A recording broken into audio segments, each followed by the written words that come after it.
মুসা নবী একবার আল্লাহর সঙ্গে কথা বলতে বলতে হঠাৎ করেই আল্লাহকে জিজ্ঞেস করলেন, আচ্ছা আল্লাহ, আপনি যখন খুশি থাকেন তখন আপনি কি করেন? আল্লাহ বললেন, আমি যখন খুশি থাকি তখন পৃথিবীতে বৃষ্টি দেই। মুসা নবী তখন আবারও জিজ্ঞেস করলেন, আপনি যখন তার চাইতেও বেশি খুশি থাকেন তখন কি করেন? আল্লাহ বললেন, আমি দুনিয়াতে মানুষের বাড়িতে মেহমান পাঠাই। মুসা নবী আবারও জিজ্ঞেস করলেন, আপনি যখন তার চাইতেও বেশি খুশি থাকেন, একদম সবচাইতে বেশি খুশি থাকেন, তখন আপনি কি করেন? আল্লাহ বললেন, তখন আমি মানুষের ঘরে কন্যা সন্তান পাঠাই। সুবহান আল্লাহ। আল্লাহ যখন সবচাইতে বেশি খুশি থাকেন তখন মানুষের ঘরে কন্যা সন্তান পাঠান।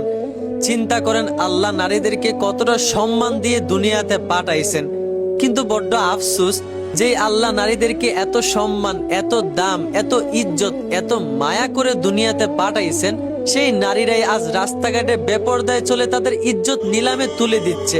যেই আল্লাহ এত সম্মান দিয়ে তাদেরকে দুনিয়াতে পাঠাইছেন, যেই আল্লাহ তাদের সম্মান রক্ষা করার জন্য তাদেরকে পর্দার নির্দেশ দিয়েছেন, আজ সেই নারীরা সেই আল্লাহর আইন অমান্য করে, সেই আল্লাহর আইন তুচ্ছ মনে করে তারা নিজের মতো আইন তৈরি করে রাস্তাঘাটে বেপরদায় চলে।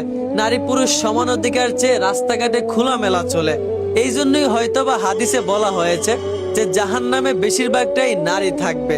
ওই যে আমরা ছোটবেলায় দেখতাম না, আমাদের আম্মু যখন আমাদেরকে একটু বেশি মায়া করে গোসল টুসল করাইয়া তেল টেল মাখাইয়া পরিষ্কার করত, অনেক মায়া করে গালমুখ হাতাই দিত, কিন্তু এত মায়া করে আমাদেরকে পরিষ্কার করার পরও যখন আমরা একটু পরে মাটিতে গড়াগড়ি খাইয়া শরীর বড়ায় ফেলতাম, তখন আম্মু রাগ করে আমাদেরকে অনেক মাইর দিত।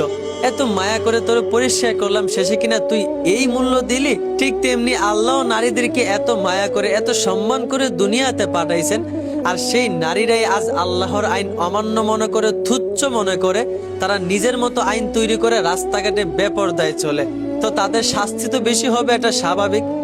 এই জন্য বলি আমার বোন, বিবেক দিয়া চিন্তা করেন, ধোঁকায় পড়িয়েন না। পর্দা নারীদের স্বাধীনতা নষ্ট করে না, বরং পর্দা নারীদের সম্মান বাড়ায়। যারা মনে করে পর্দা নারীদের স্বাধীনতা নষ্ট করে তারা হচ্ছে মূর্খ, তাদের সাথে তাল মিলায়েন না। আশা করি বুঝতে পারছেন। ধন্যবাদ।